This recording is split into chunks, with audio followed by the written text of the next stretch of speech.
مبارکباد دی اللہ کے نبی نے، اور مبارکبادی کے لیے وہ لفظ استعمال کیا جو لفظ اللہ تعالیٰ شانہ جنت والوں کو مبارکبادی دیتے ہوئے استعمال کریں گے، وہ لفظ طوبہ۔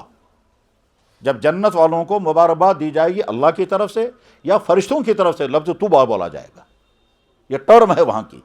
سلام علیکم طبتم طوبہ لکم، طوبہ کا لفظ قرآن میں ہے، یہی لفظ طوبہ اللہ کے نبی علیہ السلام نے استعمال فرمایا طوبہ خوشخبری مبارک اس انسان کو لمن رآنی، جس نے مجھے دیکھا، وہ آمن بھی اور ایمان بھی لایا۔ یہ تو صحابہ کرام کو ہوا، ہم اس میں نہیں ہیں، کیونکہ آپ نے فرمایا جس نے مجھے دیکھا پھر ایمان لایا، تو یہ ان کو مبارکباد دی۔ اس کے بعد آگے فرمایا وطوبہ 7 مرات، 7 مرتبہ مبارک اس انسان کو جس نے مجھے دیکھا تو نہیں ہوگا اور پھر بھی کہتا ہوگا ہمارا نبی محمد رسول اللہ۔ یہ حدیث کہاں ہے؟ جواب حدیث کی بہت بڑی کتاب ہے، اس کتاب کا نام ہے مسند احمد ابن حنبل۔ یہ امام احمد ابن حنبل امام بخاری کے استادوں میں سے تھے اور امام شافعی کے شاگرد تھے۔ انہوں نے حدیث کی کتاب لکھی ہے، تقریباً 25-30 ہزار حدیثیں اس میں ہیں۔ حدیث کی باقی کتابوں میں تو اس سے بہت کم حدیثیں ہیں، لیکن مسند احمد ابن حنبل میں 25 سے 28 ہزار حدیثیں ہیں۔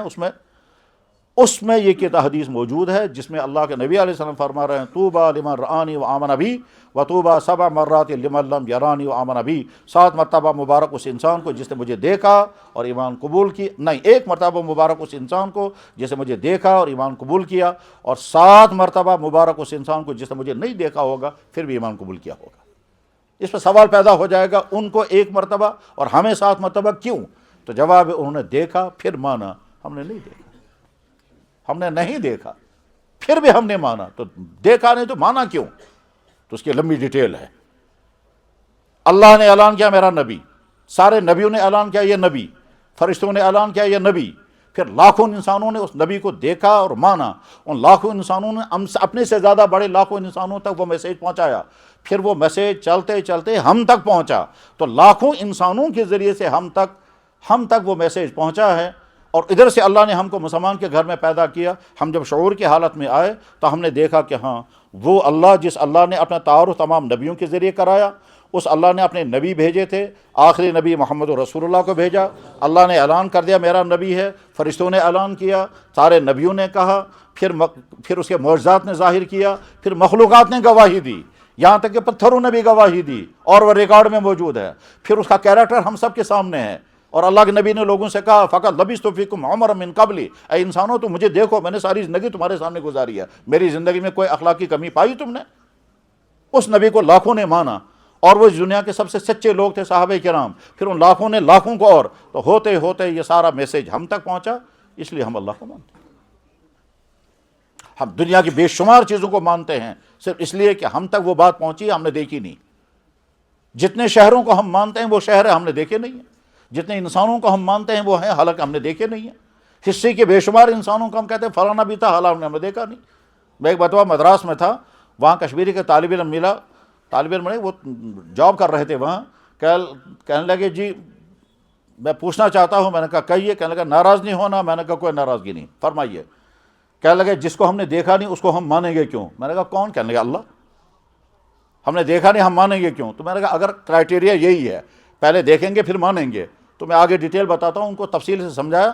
تو میں نے کہا دیکھیے میری بھوک آپ نے نہیں دیکھی، میری روح آپ نے نہیں دیکھی، میری عقل آپ نے نہیں دیکھی، میں بھی آپ کی نہیں دیکھتا۔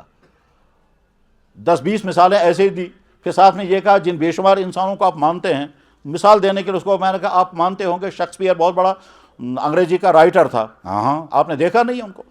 ہمارے یہاں مشہور شخص ہے علامہ اقبال، آپ نے دیکھا نہیں آپ مانتے ہیں؟ تو آپ تو کہہ رہے تھے جس کو دیکھا نہیں اس کو، کہنے لگے وہ تو میسیج میں نے کہا اس سے بڑی میسیج ہم تک پہنچی ہے اللہ کی۔ خیر، تو اللہ نے ہم کو ایمان کی دولت عطا فرمائی، بار بار یہ احساس پیدا ہو جانا چاہیے یا اللہ میں اس کیٹاگری میں ہوں جس کیٹاگری کو آپ کا نبی 7 مرتبہ مبارکباد کر رہا ہے، تو میں اپنے آپ کو معمولی کیوں سمجھوں گا؟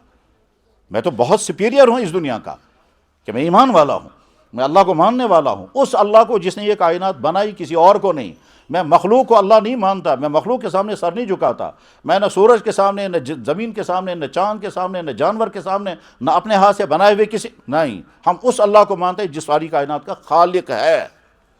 اور کس کے ذریعے سے مانتے ہیں؟ کہ محمد رسول اللہ کے ذریعے، یعنی اس کائنات کا خالق ہمارا معبود، اس کائنات کی سب سے اونچی ہستی محمد رسول اللہ ہمارا نبی، اس کائنات کا سب سے سچا دین ہمارا دین، اس کائنات کی سب سے سچی کتاب قرآن ہماری کتاب۔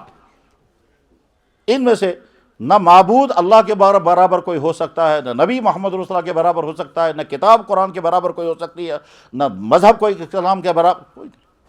اب جب اللہ نے ہم کو یہ نعمت عطا فرمائی ہے تو ہم میں سے ہر شخص کی ذمہ داری ہے کہ وہ دیکھے بار بار میں وہ سب کچھ کر رہا ہوں جو میرا اللہ اور میرا نبی مجھے کہتا ہے، ان تمام چیزوں سے میں بچتا ہوں جن کو اللہ اور میرے نبی نے بیان کیا ہے۔ اللہ نے کچھ چیزوں کا حکم بھی دیا، کچھ چیزوں کو بیان بھی کیا، اللہ کے نبی نے کچھ چیزوں کا حکم کیا، کچھ چیزوں کو بیان کیا۔ سسٹم بالکل واضح ہے، کچھ چیزیں تمہیں کرنی ہیں، کچھ چیزیں تمہارے لیے بیان کر دی گئی۔ جو چیزیں بیان کر دی گئی وہ اس لیے نہیں بیان کی گئی کہ کوئی ظلم ہے خدا کی طرف سے، نعوذ باللہ من ذالک، یا وہ چیز بڑی اچھی تھی پھر بھی اللہ نے بیان کرنا ہے، ایسا نہیں ہے۔ جتنی چیزیں اسلام میں حرام ہیں، ہر ایمان والے کو یقین ہونا چاہیے کہ اس کے اندر کوئی خرابی ہے، اس وجہ سے اللہ نے، اللہ کے نبی نے اس کو حرام کیا ہے۔ اللہ نے پیدا کی پھر وہی کہہ رہے ہیں یہ نہیں کھانا، اللہ نے پیدا کیا پھر وہ کہہ رہے ہیں یہ نہیں پینا، تو وجہ تو ہوگی نا خامخواہ۔ ایک طرف سے اللہ یہ فرماتے ہیں میں نے سب تمہارے لیے بنایا، قرآن میں جگہ جگہ اللہ تعالیٰ فرماتے ہیں میرے بندو یہ ساری میں نے تمہارے لیے بنائی، یا ایھا الذین آمنوا کلوا من الطیبات ما رزقناکم، اے میرے بندو کھاؤ یہ سب کچھ میں نے تمہارے لیے بنایا۔ خلق لکم ما فی الارض جميعا، زمین میں جو کچھ میں نے تمہارے لیے بنایا۔ احسان کے ساتھ بھی اللہ فرماتے ہیں، حاکمانہ طور پر بھی، رحیمانہ طور پر بڑی محبت کے ساتھ فرماتے ہیں میرے بندے یہ تو سب میں نے تیرے لیے بنایا۔ اور کبھی کہتے ہیں میں نے تمہارے لیے بنایا تو میری نافرمانی کیوں کرتے ہو؟ کبھی حاکمانہ انداز میں اللہ خطاب کرتے ہیں اور کبھی محبت کے ساتھ رحیمانہ انداز میں کہتے ہیں میرے بندے میں نے سب کچھ تیرے لیے کیا، تو مجھے چھوڑ کر کہاں جاتا ہے، تو میرے علاوہ کسی اور کی طرف کیسے جھکتا ہے؟ خدا نہ خواستہ ایک آدمی بیمار ہو جائے، ڈاکٹر کے پاس جائے گا، ڈاکٹر اس کو کہتا ہے یہ آپ کو دوائی کھانی ہے اور ان چیزوں سے پرہیز کرنا ہے۔ کبھی کوئی انسان نہیں کہے گا یار بڑا ظالم ہے یہ ڈاکٹر، اس نے مجھے بین کر دیا وہ ساری چیزیں جن کا مجھے بڑا مزہ آتا تھا کھانے میں، میری فیوریٹ ڈشیں مجھے بین کر دی جس کا مجھے بہت ہی زیادہ، ڈاکٹر نے بین کر دیا آپ اسموکنگ نہیں کر سکتے، کوئی نہیں کہے گا ڈاکٹر غلط کہہ رہا ہے، کہتا ہے ہاں یہ تو ہے ایسی چیز۔ بلکہ کبھی ایسا بھی ہوگا ایک دن ڈاکٹر کہے گا یہ چیز آپ کھائیں گے، اگلے دن کیا آپ نہیں کھائیں گے۔ کمزوری آ گئی کہیں گے ڈرائی فروٹ کھاؤ، یورک ایسڈ بڑھ گیا اگلے دن کہے گا بند کر دیں۔ چھاتی خراب ہوگی کہے گا ٹھنڈی چیزیں مت پینا، دہی مت کھانا۔ پیٹ میں گرمی آ گئی، چھاتی ٹھیک ہوگی کہے گا لسی پیو، تو ایک دن اسے منع کر دیا تو ایک دن کہے گا پیو۔ پروٹین کی کمی ہے، کمزوری ہے، کہنے لگا سوپ کھاؤ، گوشت کھاؤ، دودھ پیو۔ خدا نہ خواستہ تکلیف شروع ہو گئی، پروٹین تکلیف شروع ہو گئی، ڈاکٹر نے کہا یہ چیز بھی بند ہے، یہ چیز بھی بند ہے۔ ایک دفعہ ایک صاحب نے مجھ سے کہا، کہنے لگا جی میں حیران ہوں، میں نے کہا کیا ہوا؟ کہنے لگا ڈاکٹر نے کہا دودھ اور دودھ کی بنی ہوئی ساری چیزیں بند کر دو، ملک اور ملک کی ساری چیزیں بند کر دو۔ میں نے کہا وجہ ہوگی کچھ؟ کہنے لگا مجھے کوئی پیشاب کی پریشانی ہو گئی تھی، اس پیشاب کی پریشانی نے، میں نے کہا ہاں ایسا ہوتا ہے کہ اگر آپ کے پراسٹیٹ میں ورم آ گیا تو دودھ کی ساری چیزیں بند کر دیتے ہیں، حالانکہ یہی دودھ جو ہے وہ کیلشیم کی وجہ سے کہتے ہیں کھاؤ، تو کبھی کہتے ہیں چائے پیو، کبھی کہتے ہیں بند کر دو۔ تو غرض یہ کہ ہم ڈاکٹر پر ٹرسٹ کر کے اعتماد کر کے کہتے ہیں جو یہ کہے گا، تو ہم اللہ اور اللہ کے نبی پر کیوں اعتماد نہیں کریں گے کہ اللہ نے اگر جو چیزیں بند، اس میں وجہ ہوگی کچھ، بلا وجہ نہیں ہو سکتا کہ اللہ نے جو چیزیں بیان کر دی ہیں وہ بلا وجہ نہیں ہو سکتی۔ اس کا نقصان یا تو ذات کو ہوگا یا سوسائٹی کو ہوگا۔ سوسائٹی کو جن چیزوں ان کو بھی اللہ بیان کر دیتے ہیں، مثلا رشوت اللہ نے حرام کر دی کیونکہ اس کا نقصان سوسائٹی کو، سارے انسانوں کو ہوگا۔ ذات کو جو نقصان ہوگا اس کو اللہ بیان کرتے ہیں، مثلا شراب۔ ایک طرف سے اللہ نے وہ ساری چیزیں الاؤ کر دی ہیں جس کی انسان کو ضرورت ہے، سونا بیان نہیں کیا، کھانا بیان نہیں کیا، پینا بیان نہیں کیا، لکوڈ کی جتنی چیزیں ساری الاؤ کر دی۔ ہاں صاحب آپ پانی بھی پئیں گے، دودھ بھی پئیں گے، لسی بھی پئیں گے، جوس بھی پئیں گے، شربت بھی پئیں گے، سب تمہارے لیے ہے، ٹھیک ہے، لیکن اسی اللہ نے کہا شراب نہیں پینا۔ ایک طرف سے زمین سے اگنے والی ساری چیزیں حلال کر دی، دوسرے فرمایا زمین سے اگنے والی نشیلی چیزیں استعمال مت کرنا۔ ایک طرف سے اللہ نے سارے جانور حلال کر دیے، ٹھیک، جانوروں کا گوشت تم کھا سکتے ہو، اسی اللہ نے کہا اس جانور کا گوشت نہیں کھانا، اس کا دودھ نہیں پینا۔ جانور کے اندر لکوڈ ہے دودھ، فرمایا پیو، اسی جانور کے اندر دوسرا لکوڈ ہے خون، فرمایا نہیں پینا۔ قرآن میں ایک طرف سے اللہ تعالیٰ فرماتے دودھ میں نے تمہارے لیے بنایا پیو، دوسری جگہ اللہ تعالیٰ فرماتے خون میں نے تمہارے حرام کر دیا یہ نہیں پینا۔ تو وجہ ہوگی کچھ، خامخواہ تو نہیں ہو سکتا۔ اب آج کے ریسرچ نے ہم کو بتایا کہ انسان کا ڈائجسٹو سسٹم خون کو ڈائجسٹ نہیں کر سکتا، اور وہ چند دنوں میں ہی انسان کا معدہ بیٹھ جائے گا، کیونکہ ڈائجسٹو سسٹم اللہ نے جنگلی جانوروں کا الگ بنایا، انسانوں کا الگ بنایا، گھاس کھانے والے جانوروں کا الگ بنایا۔ گائے کے سامنے اسی کا دودھ رکھیں گے وہ نہیں پیے گی، پانی رکھیں گے پی لے گی۔ گائے کے سامنے گوشت رکھیں گے وہ نہیں کھائے گی، گھاس رکھیں گے وہ پیے گی۔ شیر کے سامنے گھاس رکھیں گے تو وہ کہے گا میں شیر ہوں، میں تھوڑی گھاس کھانے والا ہوں، وہ تمہاری گائے ہے۔ تو غرض یہ کہ ڈائجسٹو سسٹم اللہ نے الگ الگ بنائے ہیں۔ ہماری ڈائجسٹو سسٹم کے لیے دودھ فائدہ مند ہے، خون زہر ہے، اس خون کو حرام کر دیا گیا۔ یہی وجہ ہے کہ جو جانور ذبح نہیں کیا جاتا ہے اس کا گوشت انسان کے لیے مضر طے ہے یہ، اور جو جانور ذبح کیا جاتا ہے اس کا گوشت انسان کے لیے فائدہ مند ہے، کوئی اس میں ڈیفیکٹ نہیں۔ تو اللہ نے کیا کیا چیزیں ہم پر لازم کی ہیں وہ، اور اللہ نے کیا کیا چیزیں حرام کی ہیں وہ، ہر ایمان والے کو سمجھنا ضروری ہے۔ وہ آدمی جو ایمان والا نہیں ہے وہ کہے گا یا اللہ میں تو آپ کو مانتا ہی نہیں، تو میں آپ کی بات کیوں مانوں گا؟ لیکن ہم ایمان والے ہیں تو جب اللہ فرمائیں گے میرے بندے تو مجھے مانتا ہے، میں تیرا رب ہوں، تو مجھے مانتا ہے یہ سب کچھ میں نے تیرے لیے بنایا، تو مجھے مانتا ہے یہ میرا نبی ہے، تو ایمان والا ہے، تو معمولی نہیں ہے، تو بہت قیمتی۔ یہاں تک کہ قرآن میں اللہ تعالیٰ شانو ایک جگہ فرماتے ہیں جو ایمان والے ہیں وہ بہترین مخلوق ہے، اور جو ایمان سے محروم ہے وہ بدترین مخلوق ہے۔ قرآن میں اللہ تعالیٰ فرماتے ہیں ان الذین کفروا من اہل الکتاب والمشرکین فی نار جہنم خالدین فیہا اولئک هم شر البریہ۔ بدترین مخلوق ہے وہ جو میری زمین پر رہ کر میرا انکار کرتے ہیں، بدترین مخلوق ہے وہ میری بنائی ہوئی چیزیں کھا کر پھر کہتے ہیں ہم اللہ کی بات نہیں مانیں گے۔ بدترین ہے وہ آنکھ میں نے دی، وہ چاہتا ہے جہاں میں چاہوں وہاں میں دیکھوں، اور میں آنکھ کے بارے میں میرا حکم ماننے کو تیار نہیں۔ دماغ میں نے دیا، وہ چاہتا ہے دماغ تو میں استعمال کروں گا مگر اپنی مرضی سے، آپ مجھے دماغ دیں استعمال میں اپنی مرضی سے کروں گا۔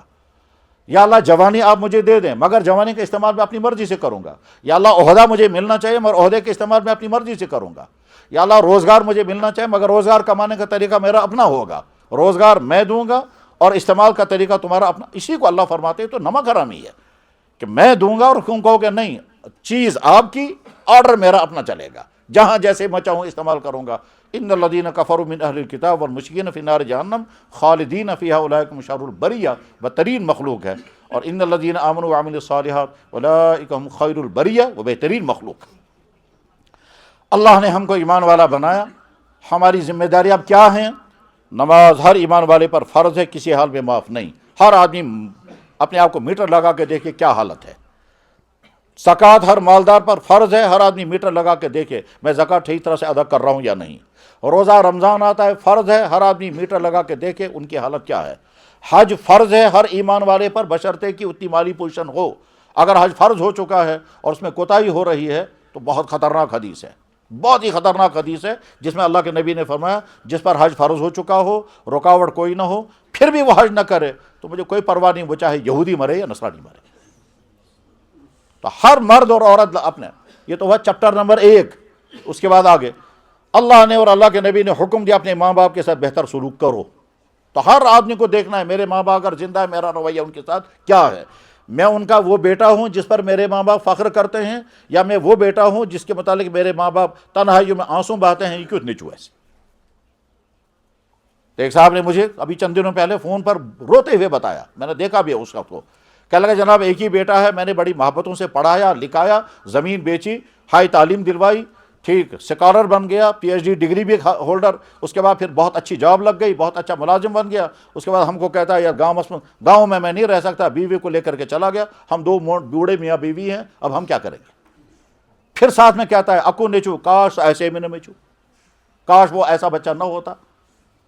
تو ہر ایمان والا دیکھے میں اپنے ماں باپ کا بیٹا بیٹی ہوں، میرا رویہ ان کے ساتھ کیسا ہے اگر وہ زندہ ہیں، اور اگر وفات پا چکے ہیں تو پھر اب آج تو آپ کوئی خدمت نہیں کر سکتے، ہاں ان کے لیے دعائیں کر سکتے ہیں، اور وہ دعا اللہ نے وہیں سے سکھائی۔ اس دعا سے پتہ چلتا ہے کہ اللہ کے ہاں ماں باپ کا درجہ کتنا ہے۔ جن کے نکاح ابھی نہیں ہوئے ہیں وہ یہ دیکھیں کہ ہم ابھی جوانی کی زندگی گزار رہے ہیں، اس جوانی کی زندگی میں بے شمار خطرات ہیں بگڑنے کے، خراب ہونے کے، بری عادتوں کے۔ اگر اپنے آپ کو بچا پا رہے ہیں تو بہت اچھی بات ہے، اور اگر کوئی خرابی آ گئی ہے تو اپنے آپ کو بچائیں۔ آج کے زمانے میں جو چند بڑے اور مشکل مسائل ہیں، انہی مسائل میں سے آج کے جوان کا، آج کے سوسائٹی کے برائیوں سے اپنے آپ کو بچانا، اور اس کے لیے باقاعدہ جنگ کرنی پڑے گی، اپنے آپ سے تباہ بچ سکیں گے، اور قدم قدم پر جنگ کرنی ہوگی۔ آنکھوں کے لیے الگ جنگ کرنی ہوگی، کانوں کے لیے الگ جنگ کرنی ہوگی۔ جی چاہے گا فلانی چیز سنیں، جی چاہے گا فلانی چیز دیکھیں، جی چاہے گا فلانی چیز کھائیں، جی چاہیں گا فلانی جگہ جائیں، جی چاہے گا فلانے سے ملیں۔ یہ جو جی چاہے گا اور اسے آپ لڑیں گے تو یہی جنگ ہے کولڈ وار۔ اس کے بعد اپنے آپ کو بچا سکیں گے، ورنہ ایسا ہو سکتا ہے کہ آپ پہلے کچھ اور تھے، اب کچھ اور ہیں۔ پہلے آپ کچھ کسی اور حالت میں تھے، آپ کی اخلاقی حالت کچھ اور تھی، آپ کا کیریکٹر کچھ اور تھا، اور آج آپ کا کیریکٹر کچھ اور ہو چکا ہے۔ اور اس میں آگے پہلے جب وہ اللہ کے ناراض کر کے زندگی گزارنے والا پھر یہ سوچے گا میں خوش، ہاں کچھ دنوں تک خوشی رہے گی، اس کے بعد پھر اب اللہ کی طرف سزا، ڈپریشن ہوگا، اینزائٹی ہوگی، ناکامیاں ہوں گی، تعلیم مکمل نہیں ہو پائے گی، زندگی برباد ہوگی، بری عادتیں لگے گی، سکون کے لیے ڈرگز کرنے لگیں گے، اس سے صحت تباہ ہوگی، مردانگی ختم ہوگی، ڈائجسٹو سسٹم فیل ہو جائے گا۔ آج کے زمانے کے جوانوں کی جو بیماریاں اخلاقی اور جسمانی ہیں، اس سے پہلے کبھی نہیں تھی، اور اس جوان کو باہر سے کوئی نہیں سمجھائے گا، خود ہی جناب آپ کو بچنا ہوگا۔ اگر آپ نے اپنے آپ کو بچایا تو بچ پائیں گے نہیں، اور اگر شادی ہو گئی ہے تو اپنی بیوی، اپنی فیملی لائف کو کامیاب بنانا اللہ اور اللہ کے نبی کا حکم ہے، اور فیملی لائف کو کامیاب بنانے کے لیے رویے ٹھیک کرنے ضروری ہے، تب آپ کی فیملی لائف کامیاب ہوگی۔ رویے ٹھیک نہیں ہوں گے، لوگ سمجھتے ہیں یہ چیز بھی ہوگی، یہ چیز بھی ہوگی، یہ چیز بھی ہوگی تو ہم خوش رہیں گے۔ چیزوں سے خوشی بعد میں آتی ہے، رویوں کی بنیاد پر خوشی پہلے ملتی ہے۔ رویے اگر ٹھیک ہیں میاں بیوی کے تو جناب جھونپڑیوں میں رہیں گے تو خوش رہیں گے، اور اگر رویے ٹھیک نہیں ہیں تو محلوں میں بھی، محلات میں بھی، پیلسوں میں بھی لڑتے رہیں گے۔ رویے ٹھیک ہیں تو نچلے درجے کا انسان، ان پڑھ انسان، غریب انسان، لیبر کلا انسان بھی خوش ہے، اور اگر خدا نخواستہ رویے ٹھیک نہیں ہیں تو دولت بھی ہے، عہدے بھی ہیں، عزت بھی ہیں، گھر میں سکون نہیں ہے، کیونکہ رویے ٹھیک نہیں۔